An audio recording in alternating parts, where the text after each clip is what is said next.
Test series చేజారిన one day series గెలిచి జోరు అందుకుంది టీమిండియా. అదే ఊపులో తిరిగిలేని ఆధిపత్యం ప్రదర్శిస్తూ తొలి టీ20లో సఫారీలను చిత్తుచిత్తుగా ఓడించింది. ఈ నేపథ్యంలో టీమిండియా మరో ఆసక్తికర పోరుకు సిద్ధమైంది. జోరు కొనసాగించాలనుకుంటున్న ఆతిథ్య జట్టు రెండో టీ20లో నేడు దక్షిణాఫ్రికాను ఢీకొట్టనుంది. ములాన్పూర్ వేదికగా ఈ మ్యాచ్ జరగనుంది. అయితే తొలి మ్యాచ్ లో ఓడినప్పటికీ సఫారీ జట్టు కూడా బలంగానే ఉన్న నేపథ్యంలో ఈ రోజు రెండో టీ20 సూర్య బృందానికి అంత తేలికైన విషయం కాదు. అయితే కటక్ లో 101 పరుగుల విజయం టీమిండియా ఆత్మవిశ్వాసాన్ని పెంచుతుందనడంలో సందేహం లేదు. ములాన్పూర్ లోని పీసీఏ కొత్త స్టేడియంలో ఇది తొలి అంతర్జాతీయ టీ20 మ్యాచ్. అయితే తొలి మ్యాచ్ లో శుభారంభం చేసినప్పటికీ టీమిండియా బ్యాటింగ్ ఇంకా మెరుగుపడాల్సి ఉంది. తొలి మ్యాచ్ లో హార్దిక్ పాండ్యా చెలరేగకపోయింటే జట్టు ఇబ్బంది పడాల్సి వచ్చేది. ముఖ్యంగా వైస్ కెప్టెన్ శుభమన్ గిల్ ఒత్తిడిలో ఉన్నాడు. తాను టీ20లో పునరాగమనం చేసినప్పటి నుంచి అతడి ఆటే చర్చనీయాంశంగా మారింది. ఓపెనర్లు అభిషేక్ శర్మ, సంజు శాంసన్ బాగానే రాణిస్తున్నప్పటికీ జట్టు మేనేజ్మెంట్ టీ20 ఓపెనర్ గా గిల్ సామర్థ్యంపై విశ్వాసం ఉంచింది. అయితే తన విశ్వాసాన్ని కాపాడుకోలేకపోతున్నాడు. వరుసగా విఫలమవుతున్నాడు. ఈ క్రమంలోనే సంజు తుది జట్టులో స్థానం కోసం తంటాలు పడుతున్నాడు. పవర్ ప్లేలో శుభమన్ గిల్ అభిషేక్ శర్మ లాగా బాధేయలేడు. ఈ నేపథ్యంలో పరిస్థితులకు తగ్గట్లు అతడు తనను తాను ఎలా మలుచుకుంటాడో చూడాలి. మరోవైపు కెప్టెన్ సూర్యకుమార్ యాదవ్ ఫామ్ కూడా ఆందోళన కలిగిస్తుంది. గత ఏడాది కాలంగా నిలకడగా ఆడలేకపోతున్న అతడిపై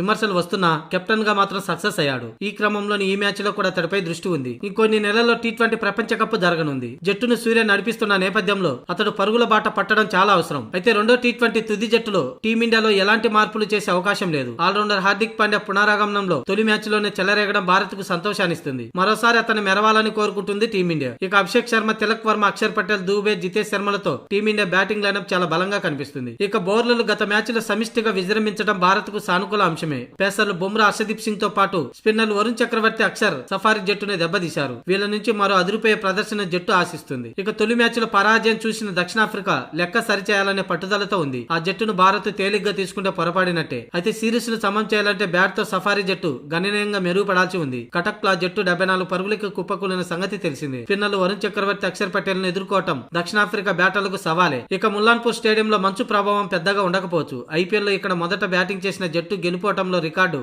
అధికంగా ఉంది. చేజింగ్ లో చెతకలబడ్డం ఖాయం. అంటే టాస్ గెలిచినాక ముందుగా బ్యాటింగ్ చేయడమే ఉత్తమం.